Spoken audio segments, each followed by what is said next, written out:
Alpha ইসলামী life ইন্স্যুরেন্সের নামে কি পরিমাণ 2 নম্বরই আপনাদেরকে একটু দেখাই।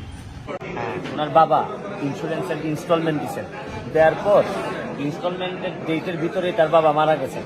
এখন এই 50,000 টাকাও দিবে না, আবার ইন্স্যুরেন্সের যে মৃত্যুর যে দাবি তো বাদই, যে 50,000 টাকা দেওয়ার কথা এই 50,000 টাকাও দিবে না।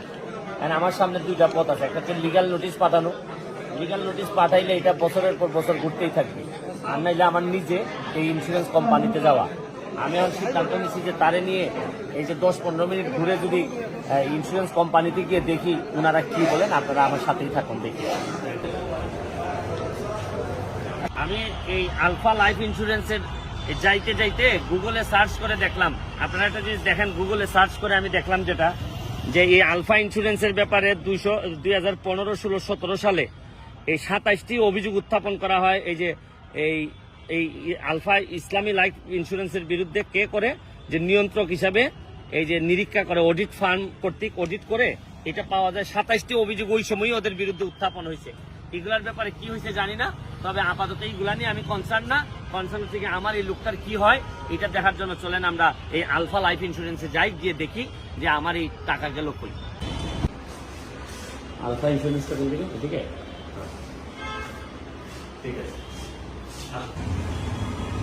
আমরা আলফা ইন্স্যুরেন্স থেকে ভিতরে তো ভিডিও করা মানা, আমরা ভিতর থেকে আসছি, আইসা দেখেন এই ইসলামী ইন্স্যুরেন্সের নামে, আলফা ইসলামী লাইফ ইন্স্যুরেন্সের নামে কি পরিমাণ 2 নম্বরই আপনাদেরকে একটু দেখাই।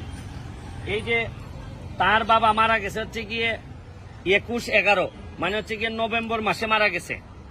এরা এই হবিগঞ্জের চুনারঘাট থেকে এই যে আলফা ইন্স্যুরেন্সের যে এজেন্টরা বা তাদের যে কর্মচারীরা, তারা করছে কি, এদিকে দেখাও, তারা করছে কি দেখাইছে ভিতরের কাগজপত্রে গিয়ে দেখা যায় যে দেখাইছে যে আরো 1 মাস পরে, মানে 21/12/2022, মানে ডিসেম্বরে তার বাবা মারা গেছে। এইটা দেখাইয়া এরার ওর বাবা যে 50,000 টাকা দিছিল এইটাও মায়ের বলছে এইটাও দেওয়া যাবে না।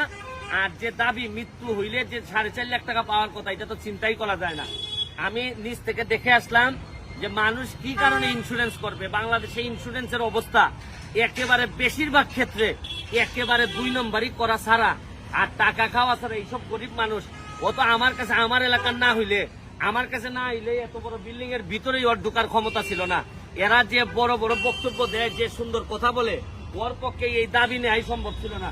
আপনারা ওর মুখ থেকে শুনেন যে এই তোমার কাছ থেকে সাইন নিল, ডেট বদলাইলো কিভাবে এরা? আমরা বলছে এখানে জুড়ে বলো, একটু। হ্যাঁ, আমি সাইন দিছি, এখন দেখা যায় যে আমার ডেট, হ্যাঁ ডেট বাড়াই দিছে, মানে 1 মাস পরে দিছে। যে কি বলে টাকা পয়সা দিবে না, দিয়া আমার এই চিঠিটা হাতে ধরাই দিছে, দিয়া বলে আমরা এই চিঠি হাতে ধরাই দিছে। হ্যাঁ, আমাদের পক্ষে আর সম্ভব না, আমাদের পক্ষে আর সম্ভব না।